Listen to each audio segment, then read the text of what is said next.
And we are live with a book and a beverage, and we have Wow. one of two guests. Daniel McCormack is here, and he was punctual, which would make my Catholic school teachers happy. And we are awaiting Helen. Helen's book hoard is here, but we're awaiting Helen Thwaite, which I don't think is the same person. But who knows? So anyway, Daniel, how are you? I'm good, thank you. Yeah, really happy to be on here with you guys. So we were talking backstage, and I don't think we've ever interviewed a writer who is only publishing serials. So how does that go? Yeah, I don't know. Yeah, let's just figure it out as we go along, I guess. But yeah, that sounds like a writer. Yeah, exactly. Yeah. Can you tell if I'm a plotter or a pantser yet? But, yeah. But yeah, no, I'd be happy to talk about that actually, like or whatever you guys want. But yeah, no, the serial. If you're willing to talk about whatever we want, whatever, okay. Literally, you know. Then we'll get back to the cereals in a minute. Yeah. But you are from Cornwall, you said. Yes, I am from Right. Cornwall. So for those of you who are geographically challenged, like Americans are usually, if you picture England in your head and go to the southwest, out by like Land's End, I guess is out that way. Yeah, Land's End. So that is Cornwall. Yeah, that area. That little peninsula right at the bottom is Cornwall. Yeah, and there's a little couple of islands as well off the coast as well. But... So you are the perfect person then. Yes. About a week or two ago, we had someone come on from your home there who was talking about clotted cream and jam. And Mike, being the good soldier he is, ran right out and bought some clotted cream and put it on freaking bread or a croissant or some damn thing. Croissant, yeah. I gotta admit, I did see that, and I did also see that it was from a jar, which is a big no-no here. But it's hard to get the real thing in the States. Absolutely, yeah. So, what is the order? Is it cream, or cream jam? Okay, well, so this is age-old debate between the bitter rivals of Cornwall and Devon, our neighbouring county. And I would just say that if you, like Devonshire people, are ashamed of the quality of your cream, then you would want to hide it with the jam. But if you have really good quality clotted cream, then you want to put jam first, and then as much cream as you can possibly fit, like stack it as high as you can with the cream to then get it in. So it's jam first. So it's really just a matter of showing off how well you make clotted cream or hiding how poorly you make it. I mean, I think that's the only fair way to describe it personally, but you know, maybe some other people might disagree. I feel a little cheated now, to be fair. I mean, it's really all about ego at this point. Yeah, no, I'm just getting trying to get the rage bait for your comment section for all the people from Devon. So there you go. No, I don't know that we have a big following in Devon. I mean, I think the closest thing we get to a British following is a couple of Canadians who could really give a toss as long as they have some Tim Hortons and beer. Yeah. Aaron Hook, he is from England. I'm not sure where. Aaron, you can tell us, and then we'll try to guess and fail geography. Okay. But I will tell you that I got the. There you go, Canadians. Yeah. He's always trying to cause trouble. Oh, Tim. Oh no, it's a real shame. Yeah. But maybe their clotted cream just isn't any good, and that's why they do it first. Well, you know. Who am I to say? So I tried it, and I tried it both ways, but I did on the croissant, and it was from a jar. But it did have the British flag on the jar, so it has to be real. Yeah. Well, if it was really real, it'd have the Cornish flag on it, but that's just me being nitpicky. So and I can say definitively that the best way to enjoy that is to skip the clotted cream altogether and just use butter. Yeah. We're gonna go from 2 guests to 1 guest to no guest if you keep it up there, Mike. Yeah, that's fighting talk. That is. That's. So well, I got my clotted cream from a jar, so it must have been from Devon. Exactly. Yeah. Well, pretty much, probably. Yeah, for sure. Yeah, if they come to Cornwall, I will make sure you end up having a proper Cornish cream tea. You know, that is on my bucket list. I want to go and visit all the sites that I call up from England for my book. Yeah. You should be able to. I had one person actually read it, and he's like, the only complaint I have is that they travel from these sites pretty fast. There's no way they're getting there as fast as it's written in this book. Yeah. Yeah, but I mean, for God's sakes, what do you want us to do? Like a minute by minute encapsulation of the walk? Jesus. Should go full you- Tolkien and describe each tree, Yeah. It's well, like, oh, they walked for a few hours and they walked for a few more, and then, oh, a bird. Yay. my out is that he's a druid who can transform into owls. Well, he likes to transform into owls, so that's how he gets there. He flies. Yeah, I like that. Much, much better. All right, so now back to where before we took this detour 4 minutes ago. Yeah. You don't publish traditionally or traditional indie. You put your stuff out as serials only. How long have you been doing this? What kind of stuff do you write? And how is it working out for you? I mean, kind of describe that process a little bit, because I don't think a lot of us do that. Yeah, so I've been doing it just over a year now. So I kind of feel like I'm beginning to get at least some clue of what I'm doing. That's about how long it takes to, Oh, no, it takes much longer. Yeah. Yeah. Well, at least no, I'm getting good at pretending to know what I'm doing. So that's. Oh, okay, like, yeah, you're right there. Yeah. You're on track. But yeah, no. So I guess maybe the best way to talk about it is just like a little bit of a story. But like I like a lot of people, I grew up just loving Tolkien. Really got into Lord of the Rings and Wheel of Time. Big epic fantasy series has always been like my real love. Like I really enjoy like the just the vivid way that they paint just new worlds, and the way you feel immersed in a history and in a world that's not your own, and the way they can depict cultures and all these different things that come with epic fantasy, because the big scope really gives you like the room to play with those different like big ideas, but also like really engaging characters as well. But then I also had kids, so the idea of like sitting down and reading through the 15 books of Wheel of Time, as much as I like try to do it with audiobook and that kind of thing, like it's not nearly as easy anymore. So I was looking for stuff that's a bit smaller, a bit more bite-sized. So, hey Helen. Hi. What was I saying? And basically I was just like, well, writing in a serial format gives you like the ability to tell a really big story, but to have it in really like compressed like bite-sized chunks. So we do each episode that we put it out in audiobook and ebook format. And the audio is about 20 minutes long per episode. So it's definitely like you can listen to it on your commute to work or something like that. And like discuss it with the rest of our community over on Patreon and that kind of thing. But yeah, it also gives you the ability to have that bigger story and a lot of different viewpoint characters and all the things I love from epic fantasy, but making it a bit more accessible for people like me who have, sleep deprivation and, all that kind of stuff. So, but yeah. And so the process of that is, it takes me about a week to plan an episode. So I've got an overall plan for the series. I've got 6 seasons planned. And then I've got a pretty detailed plan for the first season and the second season. And then the rest is like kind of bullet points. And then each episode takes me about a week of like world building and character building and planning. And then about another week to write it. And then I do another week of writing like extra short stories and lore and drawing maps and that kind of thing based on the episode I've put out. So I get the community to request kind of additional content they would like and make it a bit more of like an interactive experience that you get to do a serial. Like I feel like I've just rambled, but hopefully there's some kind of useful information there. That sounds like more work than just writing the book.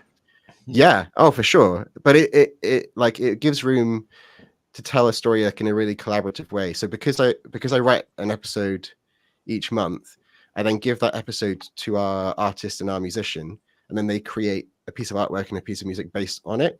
So like we get to tell this story and kind of gradually build up and tell the story of this world in a way that's like not just my singular vision, words on a page, but also like music and art. And you get to bring the audience into it as well, like through like for each episode I'll give suggestions of like, here's some ideas for bonus like 200 word 300 word stories, or an idea for a map that I could do. What do you guys want more of from this episode? Is there a character you like? Do you want to hear a bit of their backstory?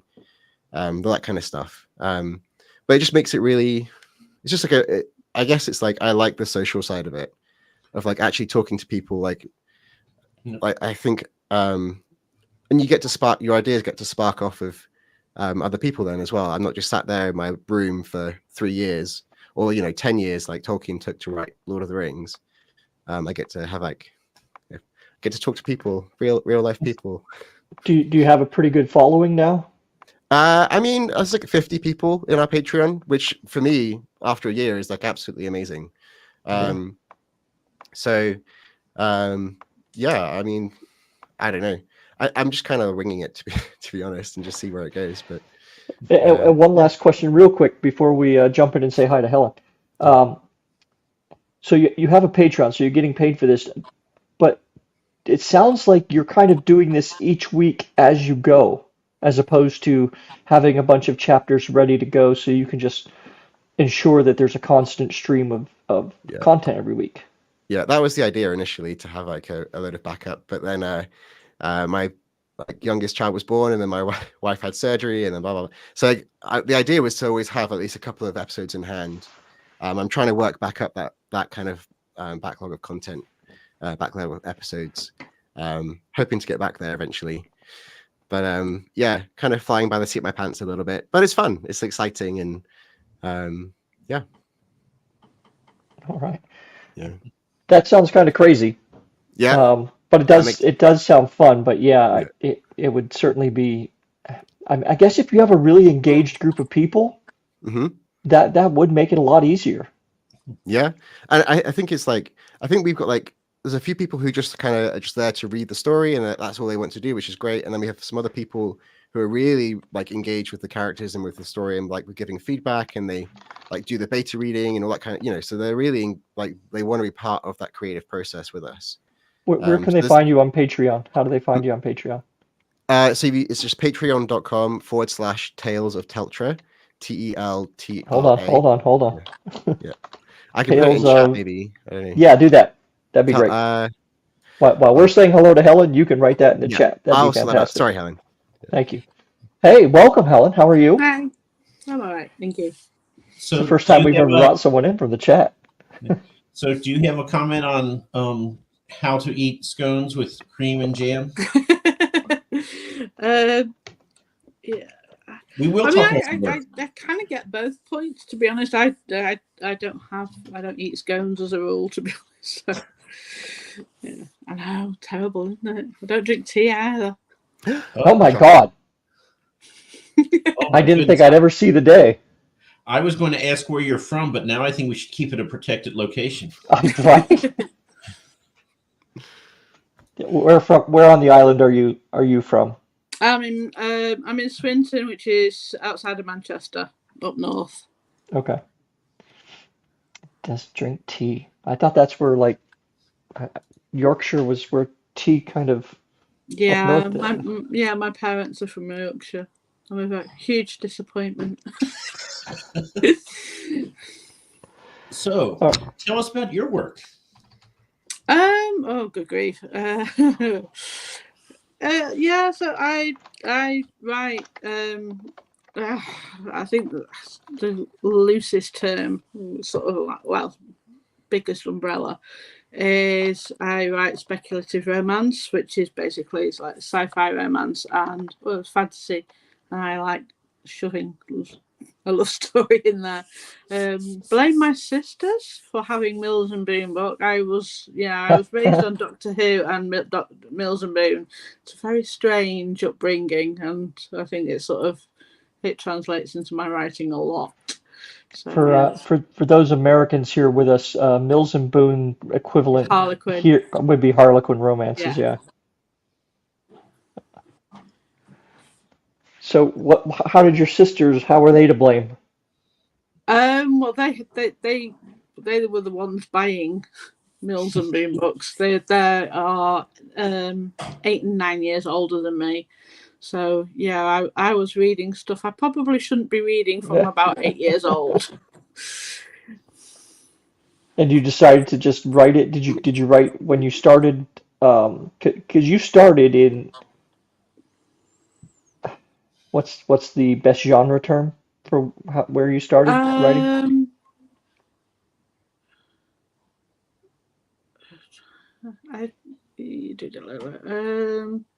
I started with sci-fi, but the first book I had published was paranormal romance. I think it would come under. I don't remember. It's a long time ago. That's not available anymore. But yeah.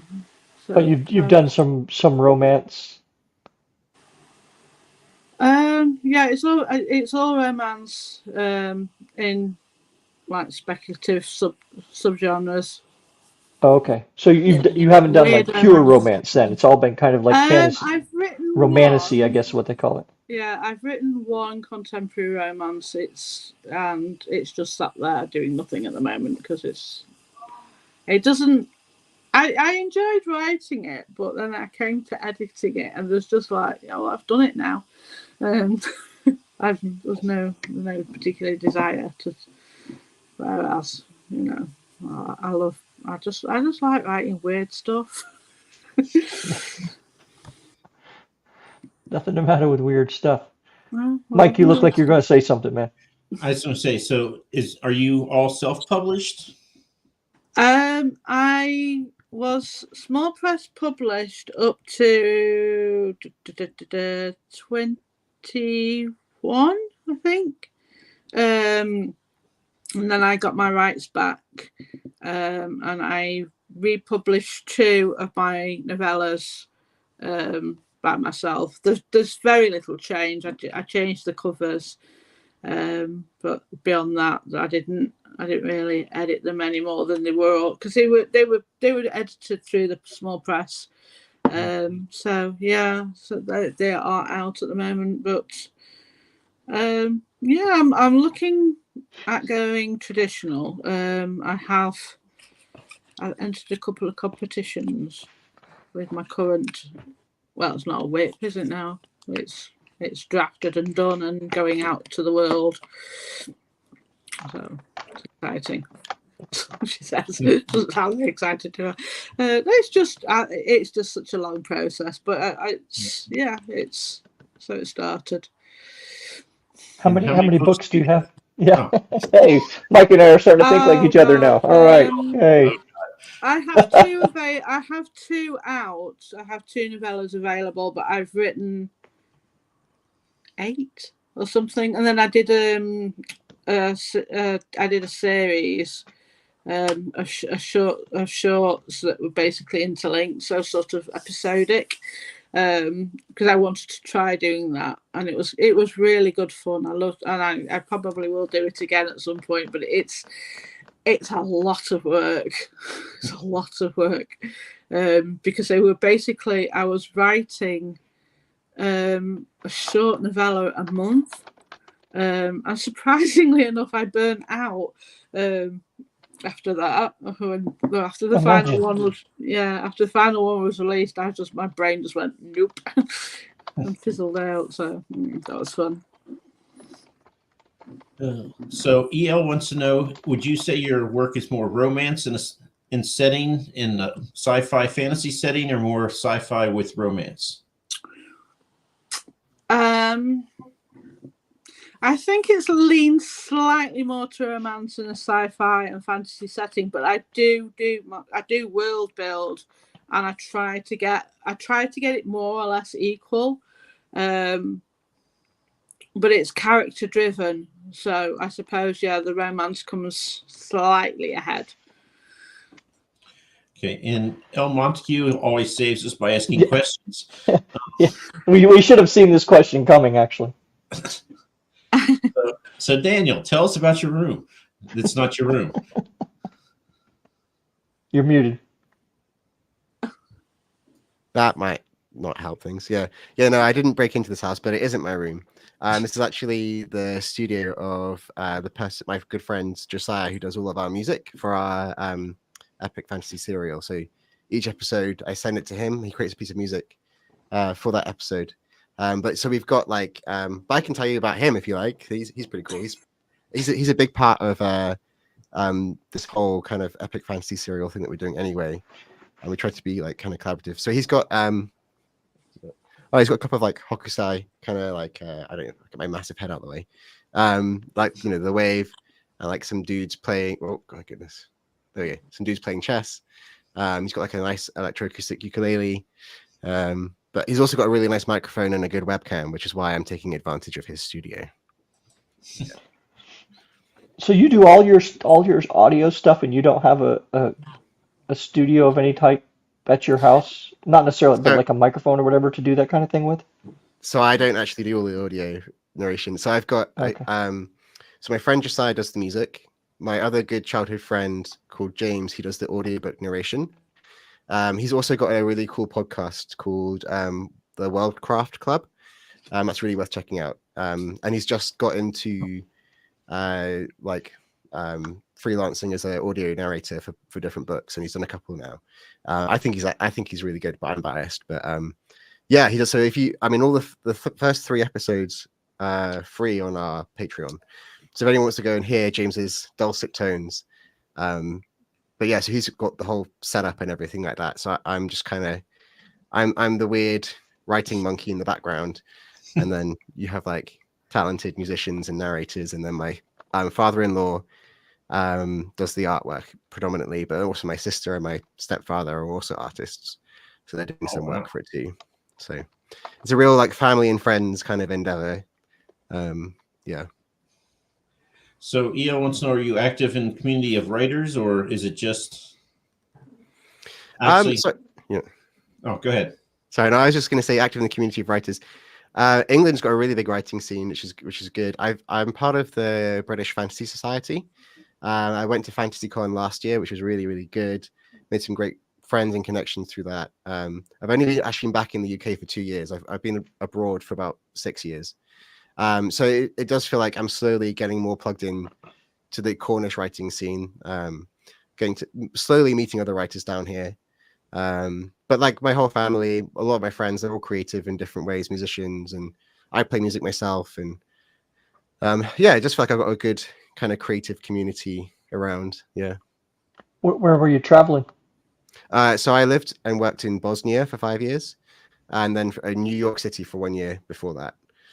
So that's definitely impacted the fantasy that I write as well. So it's definitely a Cornish influence from my upbringing, but also a lot of Balkan, Bosnian influence in the kind of the politics and the, that kind of stuff.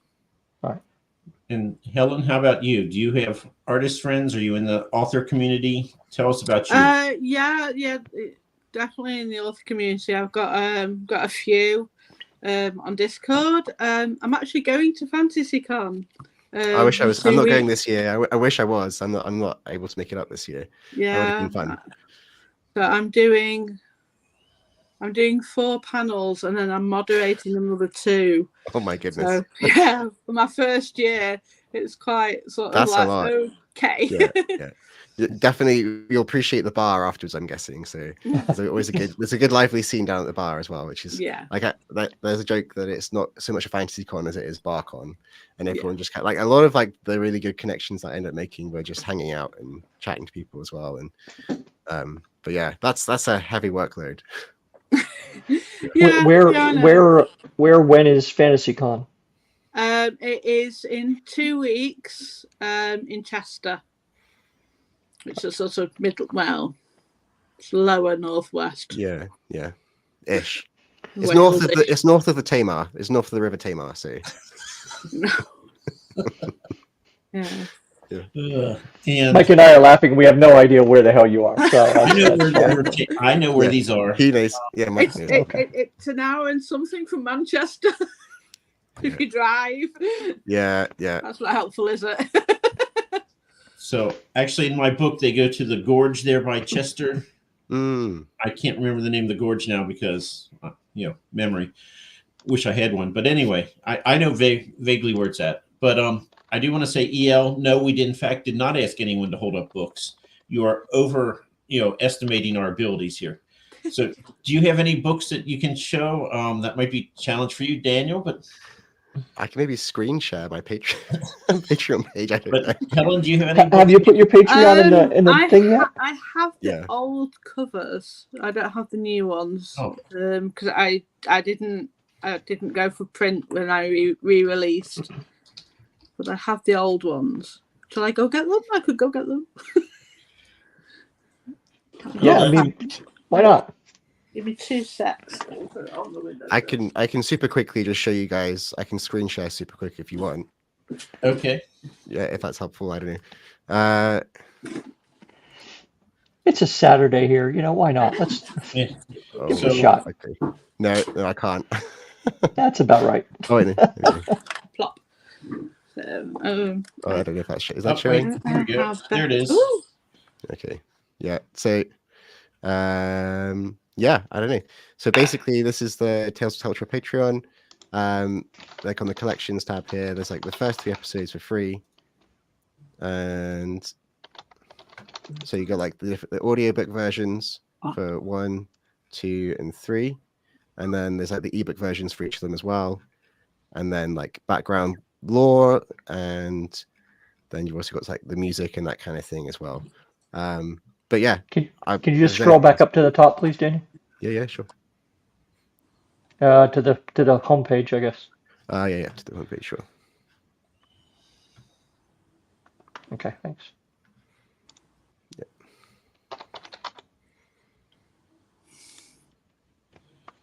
Okay, and you have what you need, Ro? Yep. Okay, I'm going to remove the screen so we can see Helen, because that would be nice. There we go. Sorry. And Helen, I don't know how well this is going to pick up because it's quite a dark book. And the sun's weird. So there we go.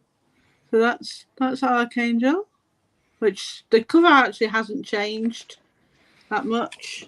So your concession of fantasy and romance is to put the guy on there with a shirt. Yeah. No. Okay. No, he's dressed. And then Team Cat. Let's get this. Oh, the shine. Can you see that? Yep. The shine. It's not very good, but that one has changed a bit. But yeah, they are on my website. So. So you said that you were thinking of trying to go traditionally published. Why did you want to do that? I have ADHD. I really struggle because if you self-publish, you've got to be in everything, and it's a big workload when you've got ADHD, and then I'm also disabled, so it's a lot of work. So I need somebody to hold my hand and tell me what I'm doing, because I was all right self-publishing because I knew the story so well when I knew how to do it. But yeah, I just, when it comes to like editing, I mean, I have edited the paranormal romance that's just gone out, obviously, but it's I need another level to polish it up, and I can't do that. I don't have the brain space. I don't know that we've had anyone on here who has not said they are at least a little, in some respect, a little ADHD or something like that. I don't know if there's anybody left on the planet who isn't in some way, shape, or form at least a little bit. And I know it's one of those things that it's much worse for some folks than others, but we all kind of go, "Oop, shiny," a little bit. Speaking of which, I didn't want this question to go away. So tell us, Daniel, did you model for your cover? I didn't actually. So that you're talking about the very handsome bearded blacksmith on the that is my father-in-law.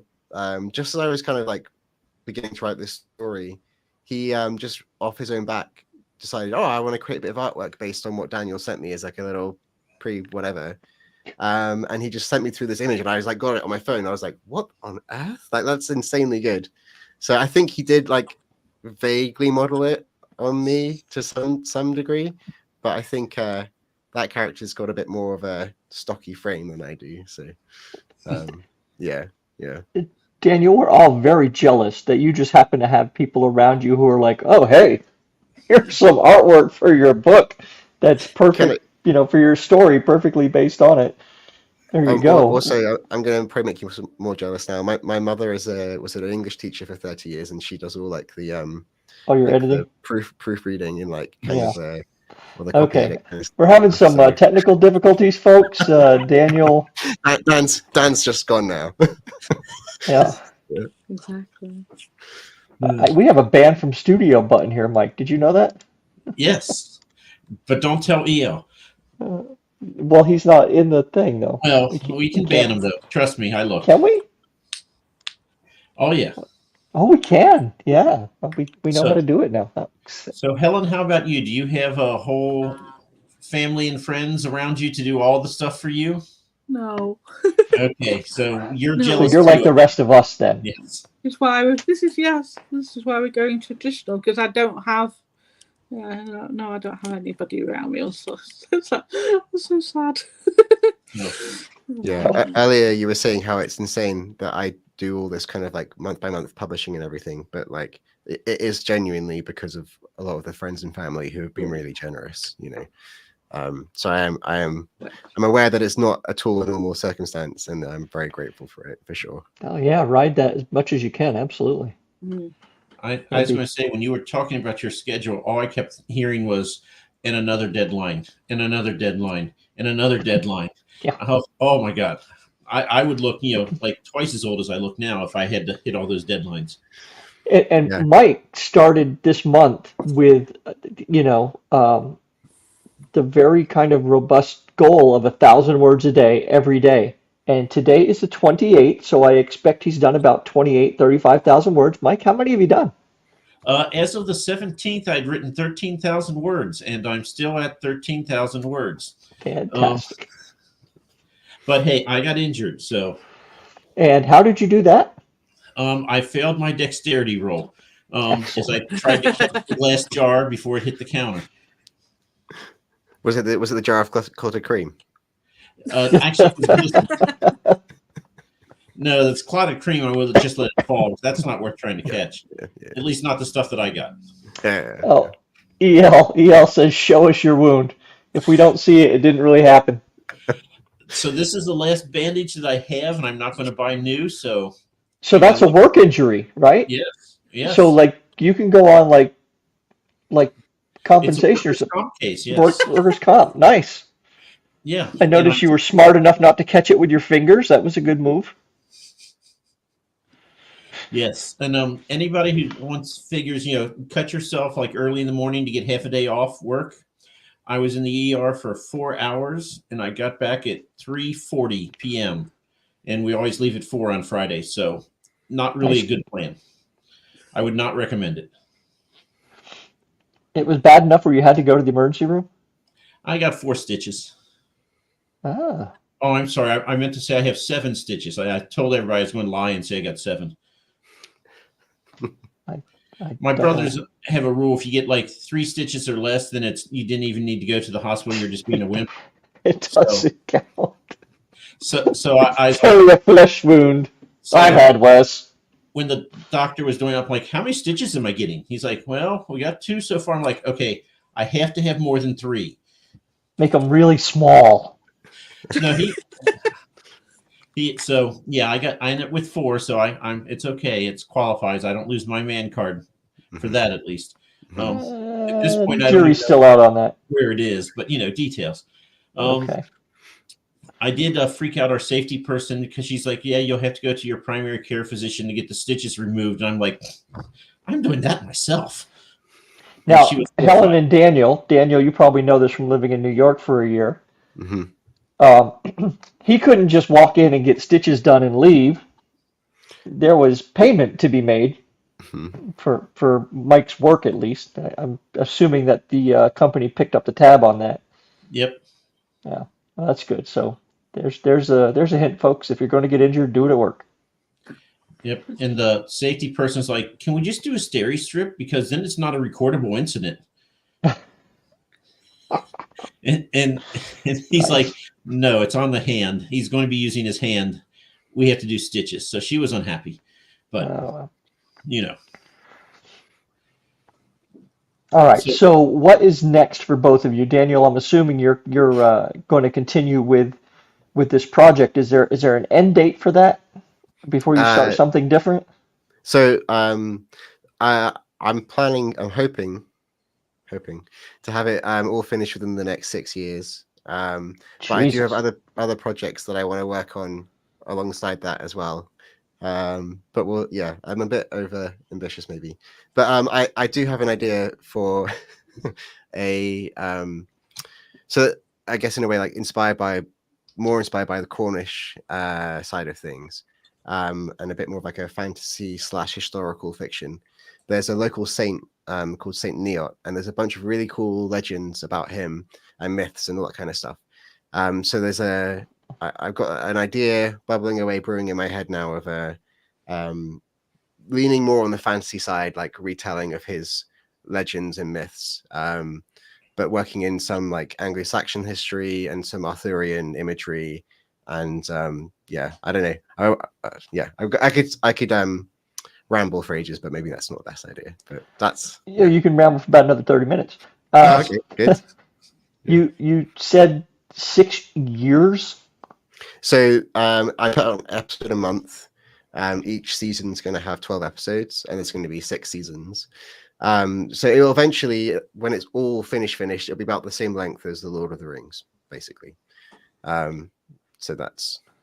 Do you have it all kind of mapped out in your head? Like, kind of. I like to think of it in terms of like if you've got a trellis and then you have a vine that grows onto it. Like I have the trellis, like this idea of like the structure, but that like as I'm writing it, there are ways that it deviates and surprises me and grows kind of like around that. But I've got a framework. I know where the story ends, and I know what the major story beats of each season are going to be. And there are like adjustments, like so. For example, this episode that I'm writing right now, like I had planned when I came to writing this episode, I figured out there's a huge part of this character's story and journey which I haven't created time for. So that's kind of like, okay, I've had to take a step back and go, actually, no, I have to rejig some things and make some space for this big character moment, this big kind of like they've left home and they're on the road and their family's taking them away on this pilgrimage, and there needs to be a bit more space for their emotional processing of this whole losing home and all this kind of stuff. So there is like that kind of stuff that happens a little bit of rejigging in the process. But yeah, for the most part, it's like trellis and then vine. And you said after you finish the season, you're going to publish that book as at least an ebook, correct? Yeah. So each year I'll be putting out one ebook, which will be a season, which is like, so if you think about Lord of the Rings, is kind of split into 6 books. Yep. So again, it's kind of like that kind of thing. Yeah, so I'll put that as an ebook. The audio and the artwork and everything like that, I think we'll just keep that on the Patreon because we do like a revenue split for the musician and the artist and everyone who's involved with that. So it would be a whole other thing to take that audio book and put it out on Audible or something like that. And I'm not a big fan of like Amazon. So yeah, I mean, it's, it's necessary evil, but if there's ways to circumvent that, I'm pretty keen to try and circumvent that. But how many chapters have you written for this first book? For this first one, I am now 6 in. So 6 months away from an ebook. Yes, 6 months away from an ebook. So I sound like a really sleazy salesman. I'm not trying to be, but like on the Patreon, that you can join as a free member, and that means you'll get updates as like the progress, like vlogs, and also get like an email. Like if you want to just kind of track what I'm doing and get an ebook at the end, or get like the alert when it comes out. Yeah, people can feel free to just hit the join for free, and then they'll just like subscribing to my mail list basically. But, yeah. And Helen, what is the next book that you have coming out, or are you waiting for traditional? Because that could be years. Yeah, I know. Or do you have something you're actively pitching now? Yes.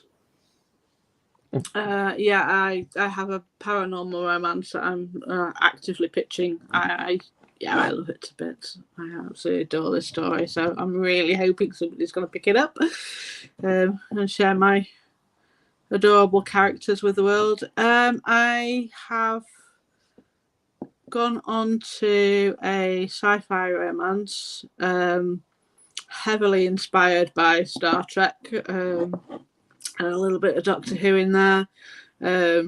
Yeah, so it's All right. fun. You forced my hand, Helen. Yeah, Who's your favorite doctor? Matt Smith. Yeah, okay, that's fair. I won't even argue that.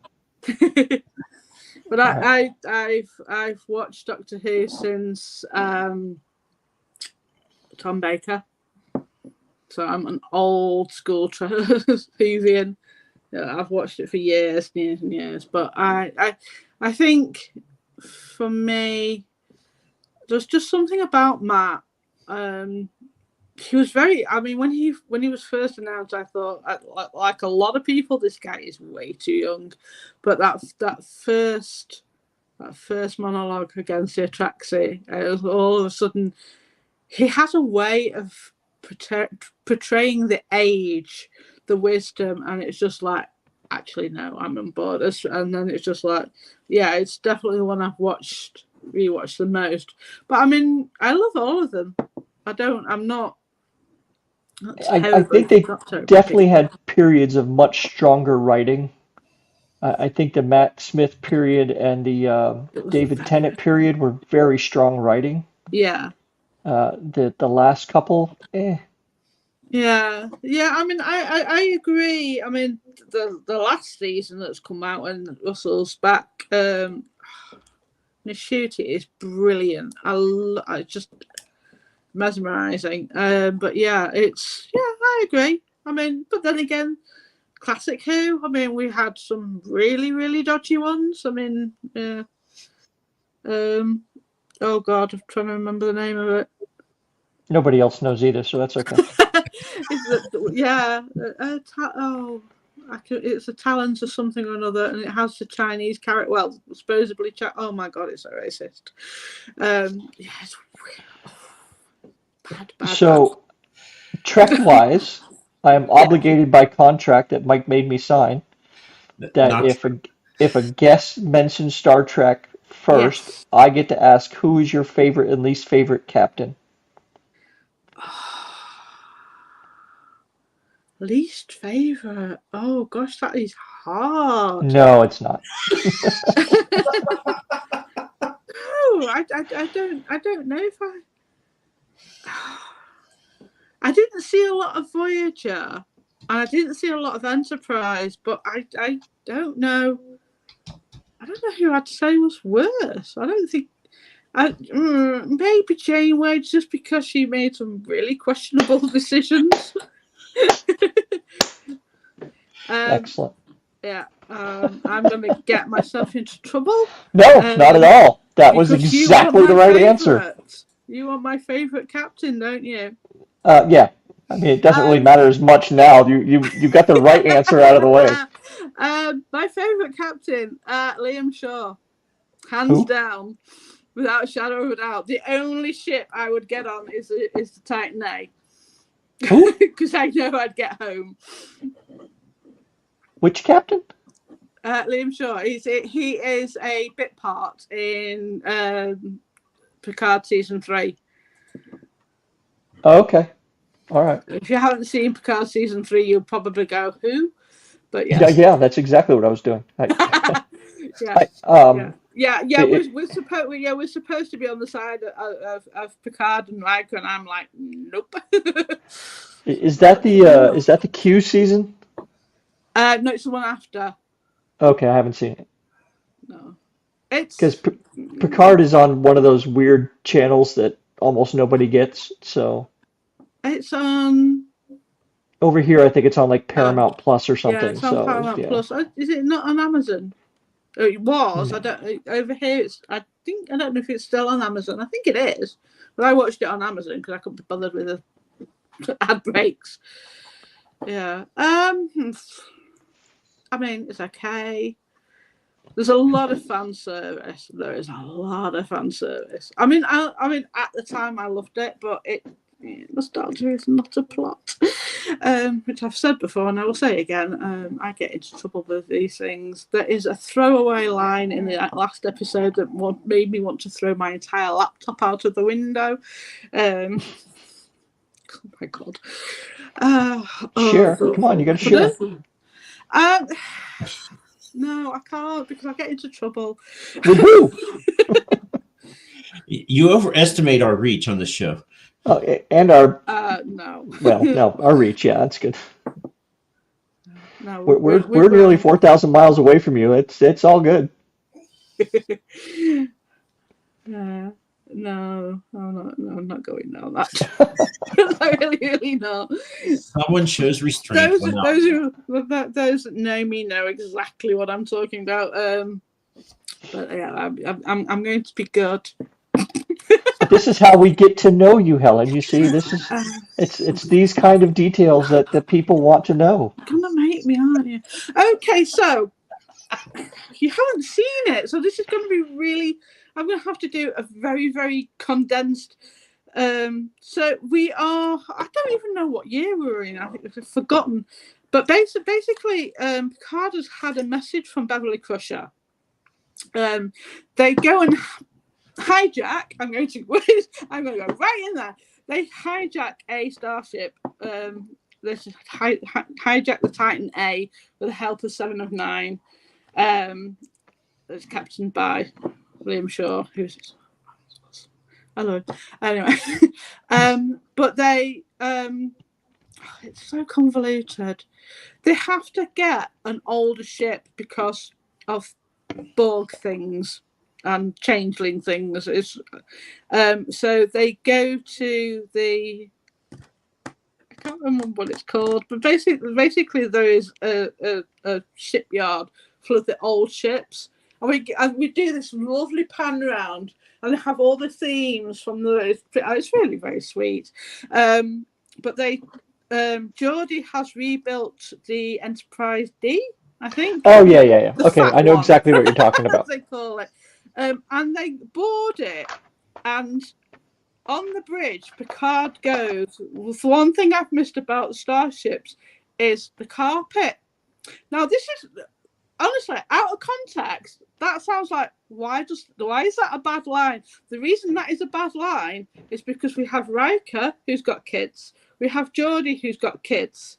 At this point, all their kids have been turned into Borg.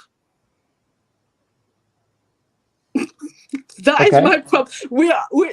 The entire Starfleet, everybody under the age of 25, I believe, if I remember rightly, has been turned into Borg by things in the transporter beam. So basically, every time they beam out, they've been infected with Borg genes, which doesn't make any sense. But never mind. So at this point, every ensign and basically everybody in Starfleet. So what you're saying is that you're bothered by the fact that he's bothered by the carpeting. Yes, in the middle. Okay. Like they have. But you can't always be ginned up about the Borg and I mean, afterwards, I would have been fine with it. All of our 25 and unders are Gen Z. What are we going? And I'm like, you've got 2 kids that are currently Borg. What? Yeah, but Picard never cared about kids.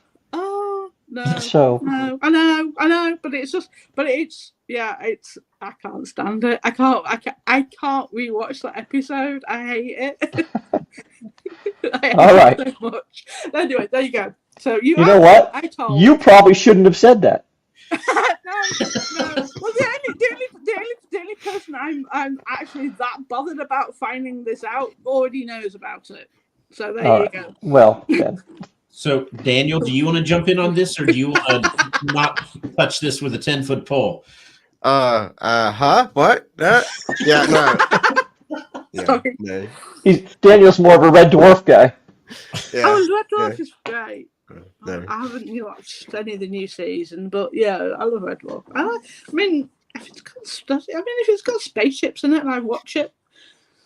That's a good one. I watch a lot of sci-fi. I mean, I pretty much the only thing I haven't watched is The Expanse, and it's really weird because on paper it's my thing, but I've tried to watch it 3 times, and I don't know, I can't get into it. I'm gonna put no. Oh gosh, that's very, very bright. Have you, Helen? So do you write? Sorry, I'm trying to Do work you out write fantasy or do you write science fiction? Because it sounds like you really go down the science fiction romance more than the fantasy romance.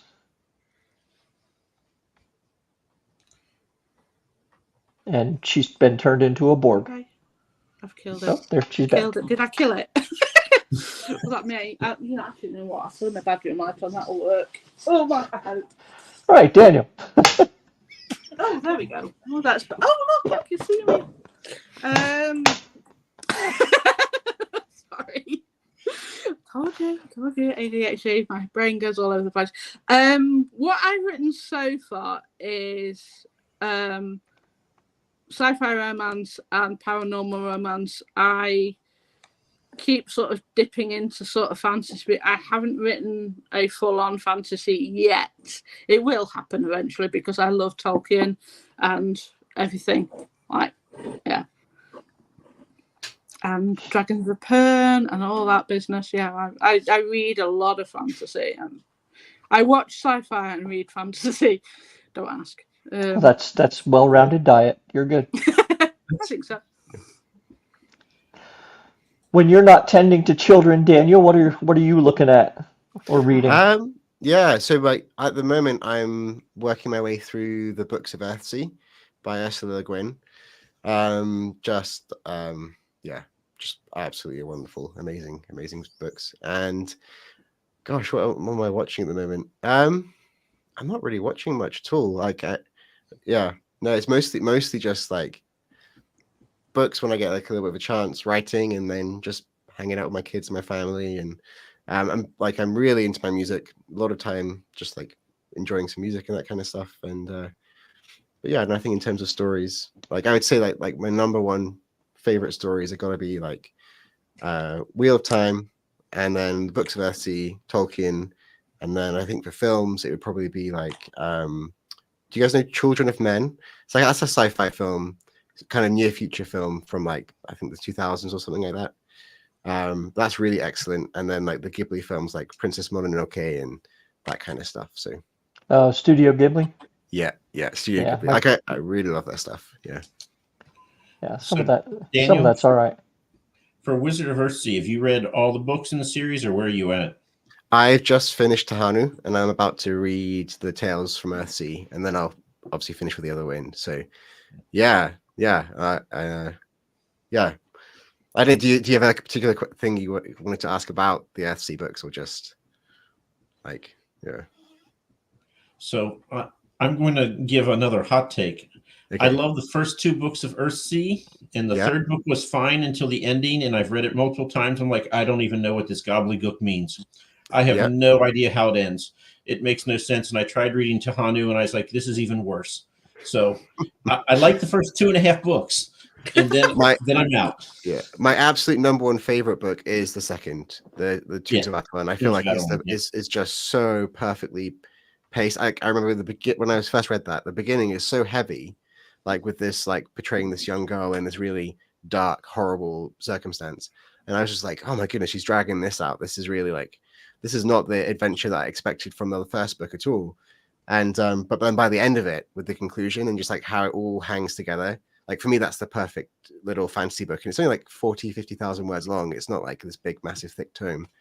But I think through The Farthest Shore, she's kind of like straddling that gap between like the traditional fantasy stories that was like Wizard of Earthsea, and then in Tahanu it's like a very different take on fantasy, isn't it? Like it's really into this idea of working from the perspective of like the downtrodden, like underling kind of people, the little people that don't really matter in these big fantasy epic tales. Like Tahanu is much more about like their perspective in a fantasy world with magic and that kind of thing. So I enjoy it, but it's definitely a massive shift, I think.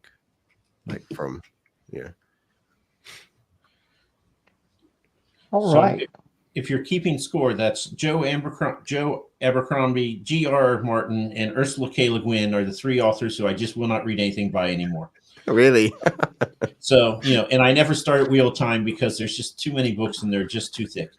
Yeah. But I can't say anything about the writing because I will not read them. Fair enough. Yeah. No, I lost most of my teenage years to the Wheel of Time, and I think my grades suffered like at least by a couple of points because of this massive thick book. So I can understand. Well, I mean, I think the trade-off is fine. I mean, Yeah, I am the son of a teacher, but who cares about the grades now? Yeah, exactly. Yeah. I just can't get over the fact that you're a 50-year-old man who's like, oh, I won't read that book. It's too thick. That can't be your rationale for not reading something, man. I'm like, that's quite the investment that I have to make, and I don't know that I'm going to like this. So am I going to make that investment? No. Sounds like you might enjoy some kind of serial fiction or something. I don't know. Just like bite-sized stuff. Or... Well played. Nice. Well played. Yeah. We've got the link on the chat, Mike. It's all there for you. I think I don't think you can click it, but it's like I posted it from. No, but you can copy and paste it. I think you can copy and paste it, or if you go to my channel, like Tales of Teltra on YouTube, then you can do that. I don't know, or yeah. All right, so we'll give you each one last chance here, real quick. Make your best pitch. Where can people go to find you, etc. Helen gave me the oh my god kind of face, so we'll go to her second. We'll let you think about it for a minute. Daniel, where can people help you out by buying your book or finding your book or your stories or whatever else? So the biggest thing is like if I'm just looking for people who want to share in this process of creating this story. If that sounds exciting to you, like being part of like developing, well, not being part of developing the lore, but seeing the world kind of expand episode by episode, then it's a story that's inspired by the cultures meeting cultures that you find in Wheel of Time, like the reverence for nature that you find in Tolkien, and like the slight poetic turn of phrase that you would find in Ursula Le Guin. So like, not that I'm saying I'm as good a writer as her, I'm absolutely not, but like that's the kind of the pitch for the story, I would say, and it's definitely epic fantasy. The kind of tagline for the story is the survival of the good in our world has never depended on the deeds of kings, but on the faithful lives of quiet, simple people who are often all but forgotten. And these are their tales. So that's essentially the idea. And it's Patreon is where you can hook up with me. So patreon.com/Tales of Teltra. I'm also pretty active on Instagram as well. I also do this is a little side note. I also do a choose your own adventure story over on Instagram. So twice a week I put out like a little 90-second chunk of a story, and at the end of it you get to choose what happens next and vote for what happens next. It's all kind of high fantasy, kind of like that kind of stuff. So yeah, Instagram or Patreon. Where can we find you on Instagram? So if you just search for DH McCormack or Tales of Teltra, both of those will come up, find me there. So that's easy enough. Yeah. And Helen, it is now your turn. Well, I mean, you could come along to FantasyCon in 2 weeks.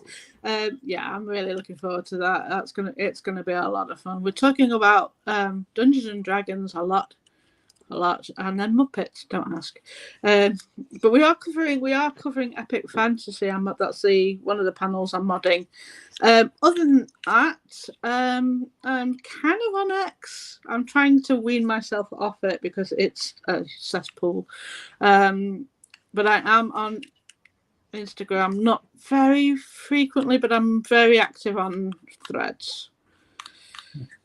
So I hope you mentioned in FantasyCon that you got interviewed by Statler and Waldorf. Yes, I will. So make sure you mention that. Yeah, it'll be a big thing.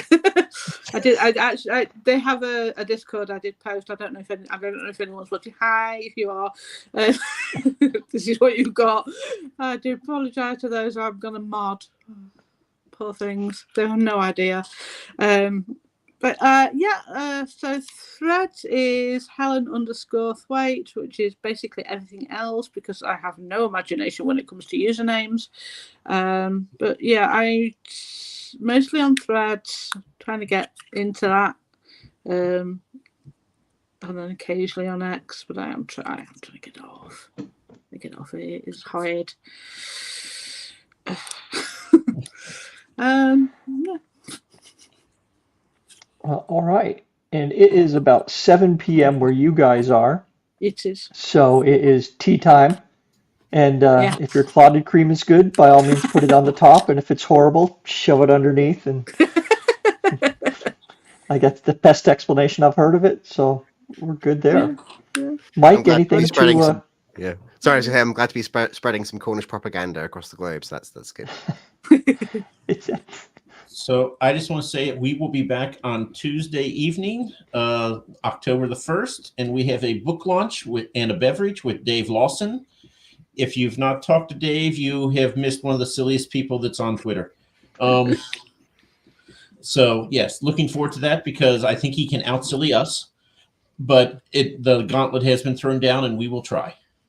All right. Thank you, Helen. Thank you, Daniel. All right, thank you. Thanks to all the folks who took their time out on a Saturday afternoon to come do this. Appreciate it. Appreciate it. Thank you, guys. All right. Thank you. Bye-bye. Cheers.